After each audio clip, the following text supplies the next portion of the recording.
కేంద్ర ప్రభుత్వాన్ని ఒక సందేశాన్ని పంపించాలనే ప్రయత్నం. అందులో భాగంగానే ఈరోజు ఈ సభలో మనం ఈ తీర్మానాన్ని ప్రవేశపెట్టుకున్నాము. ఈ తీర్మానం నేపథ్యంలో ఏదైతే కేంద్ర ప్రభుత్వం కానీ లేకపోతే కొంతమంది వాదనలు ఏవైతే చేపడుతుండ్రో ఈ వాదనలకు సంబంధించి కొన్ని వివరాలు ఈ సభ ద్వారా నేను తెలంగాణ సమాజానికి చెప్పదలుచుకున్నా. 50 సంవత్సరాల క్రితం ఇందిరాగాంధీ గారు గుర్తించి జనాభా ప్రాతిపదిక నియోజకవర్గాల పునర్విభజన దేశ స్థాయిలో జరిగితే ఇది రాష్ట్రాల మధ్య వైషమ్యాలను రాష్ట్రాల మధ్య తారతమ్యాలను తీసుకురావడానికి అవకాశం ఉంటుంది అని చెప్పి ఆనాడు 50 సంవత్సరాల క్రితమే శ్రీమతి ఇందిరాగాంధీ గారు దూరదృష్టితో గుర్తించి రాజ్యాంగ సవరణ చేశారు. అటల్ బిహారీ వాజ్పేయి గారు కూడా ప్రధానమంత్రిగా బాధ్యత తీసుకున్న తర్వాత వారు కూడా ఈ అంశాన్ని గుర్తించి ఇందిరాగాంధీ గారు చూపించిన బాటలోనే వారు నడిచిండ్రు. కానీ మోడీ గారు వచ్చిన తర్వాత ఆ ఆలోచనలో లేరు. ఈరోజు కేంద్ర మంత్రులు కొంతమంది ఇంతవరకు ప్రభుత్వం చర్చించలేదు, ప్రభుత్వం నిర్ణయం తీసుకోలేదని ఏదైతే వాదిస్తున్నారో ఆ వాదన అర్ధసత్యమని నేను చెప్పదలుచుకున్నాను అధ్యక్ష. ఈ సందర్భంగా 2-3 అంశాలు.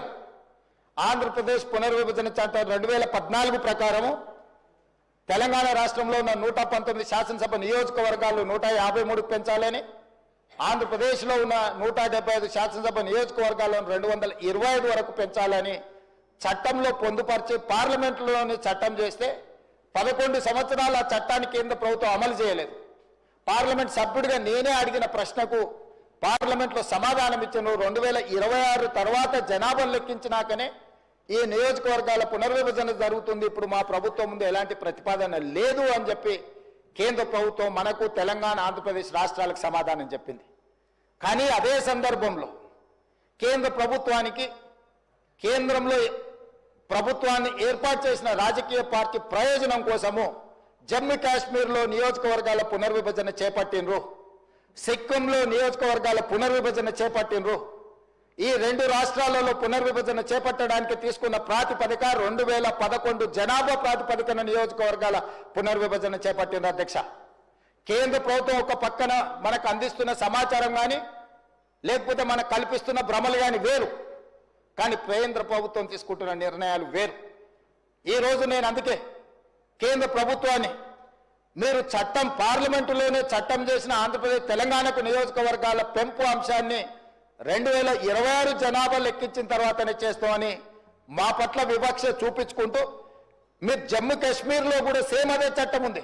2026 తర్వాతనే జనాభాను లెక్కించిన తర్వాత నియోజకవర్గాల పునర్విభజన జరగాలి శాసనసభలో అంటే దాన్ని పక్కన పెట్టి రాజ్యాంగాన్ని సవరించుకొని 2011 నియోజకవర్గాల 2011 జనాభా ప్రకారం 83 నియోజకవర్గాలుగా ఉన్న అసెంబ్లీని 90 నియోజకవర్గాలుగా పెంచడమే కాకుండా నియోజకవర్గాల పునర్విభజన జమ్మూ కాశ్మీర్ రాష్ట్రంలో అమలు చేసిండ్రు అధ్యక్ష. అదేవిధంగా సిక్కింలో కూడా సిక్కిం రాష్ట్రంలో సీట్లు పెంచాలని 2018 కేంద్ర ప్రభుత్వం క్యాబినెట్లో రెజల్యూషన్ పాస్ చేసి ఈరోజు సిక్కింలో నియోజకవర్గాల పునర్విభజన ప్రక్రియ కొనసాగుతుంది అధ్యక్ష.